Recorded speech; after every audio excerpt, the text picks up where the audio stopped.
disappointed in the third and longs. What did you see on video on those plays?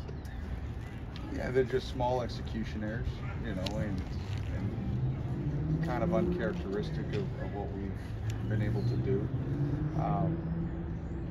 There was there was a communication, issue from the sideline, being able to get the call in. But those are things that we've got to, as a coaching staff, we've got to continue to do better at. As players in those moments, understanding football IQ, when I'm trying to get done with certain calls, they have to be aware of some things that we've talked about all week. That when you face a tempo team, sometimes that you forget about where you are on the field, forget about what they like to do in certain target areas, and so that's where I feel like we had a letdown last week in that regard, and we'll try to get that fixed this week. Brad, how did you think Eric did when he came in for Jaquez, and what were some things you want to see him to improve on here moving forward? Yeah, I think he and he probably admitted he might have been a touch nervous,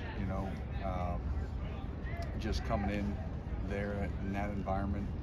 He's played in a lot of big games, but really, his first, SEC road game, other than his true freshman year, he played at Auburn a couple of snaps, but so he settled in, had a couple of run fit deals that will get cleaned up, and he knows what to do, but overall he was solid, and obviously need him to play really good football for us. What stands out about South Carolina just on first of all, it feels like I'm saying this a lot, but man, I think the running back is really good. And really both of them, they're sort of different styles, obviously. Lloyd is really talented, he's athletic, he's got great balance. He runs behind his pads. Physical runner, shows some juice, does a nice job in the pass game as well. And then McDowell can come in and sort of a change of pace, and he's got some pretty significant juice to be able to turn an edge. And so, no, we've got a challenge in that regard. I think the quarterback is a really good player. He can make the throws, especially on the move. I think he's one of the better cues you'll see.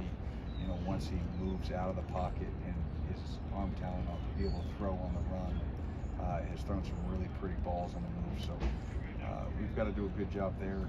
The wide receivers have done a nice job of getting open, making contested catches. They're big bodies, so we're going to have to, they got big catch radiuses, so we're going to have to do a good job with that.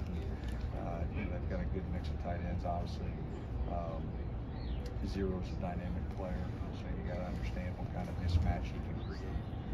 When an offense throws to their backs as much as they do, what kind of challenges does that bring a defense? Say that again? When they throw. It seems like they're throwing to the backs a lot. Two backs have a lot of catches. What kind of challenges that bring? 13 apiece. No, I mean, now you got to defend, essentially all five elements, and that takes an extra body, that maybe you can add to the quarterback, or you can add in coverage, once you have to account for them all, and then how they use them as well is, it's really smart, within their scheme and how to get them open, almost like designing a run, they can design throws that get those guys open. We're gonna have to do a good job at open field tackling, and we got to understand where they are at all times. And so, no, it does provide sort of an extra challenge. When they get out, we've got to do a good job in our pass rush this week. Obviously when the back gets out, that's one less guy in protection, and so there are going to be some one-on-one opportunities, and guys have to win it. How's Lovett doing since he took Gagger's place? Good. He's been solid.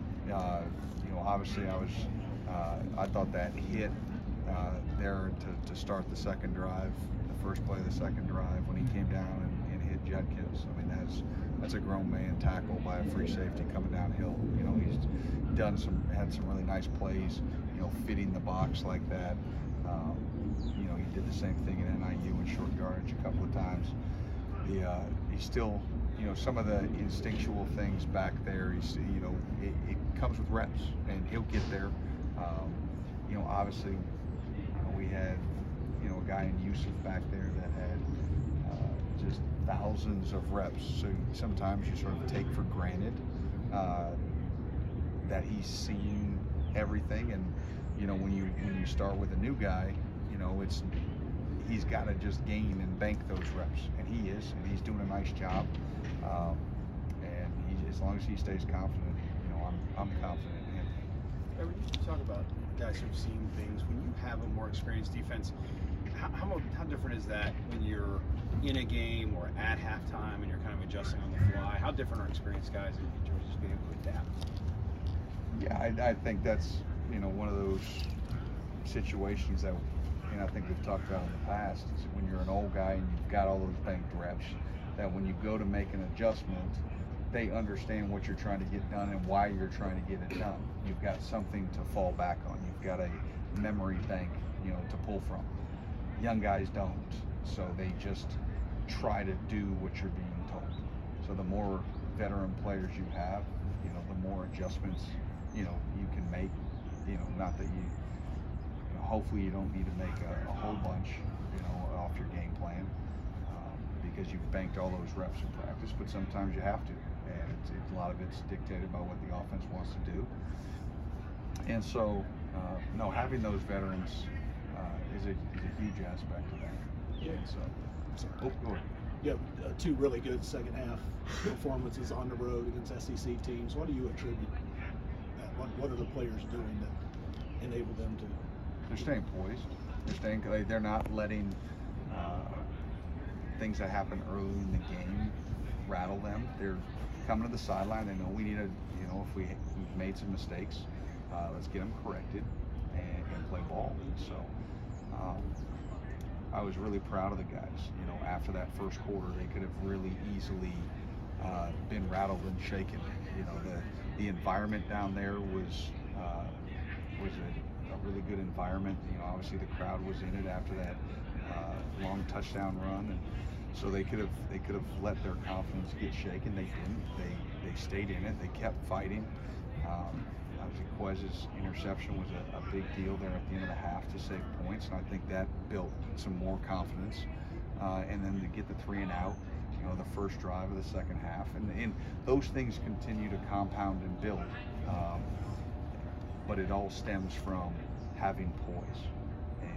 And as much as we talk about adjustments at halftime, it's just about having those experienced guys that have been in those moments and understand, hey, listen, can't get too high, can't get too low.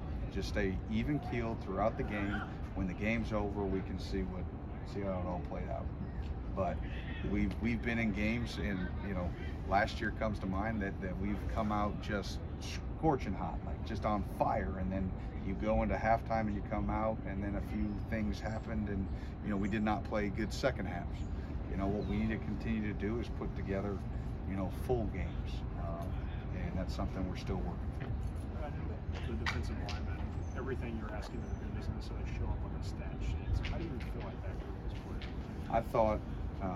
I thought Justin Rogers may have played one of his best games since he's been here. I thought he did a really good job. You know, especially you face a tempo offense, and you know, you worry about, okay, how long and how well can those guys play, especially on you know, some long drives. And in the second half, there were two really long extended drives. I thought Coach Stewart did a nice job of being able to get those guys subbed, you know, when we had the opportunity to subs to keep them fresh. But I thought 52 did some really nice things. I thought Dion made some really good plays, and was really proud of, you know, how he was able to just sustain throughout that entire game, no matter sort of the circumstance of pace and weather and heat and all that stuff. So I thought those guys, you know, played admirably. Okay, folks.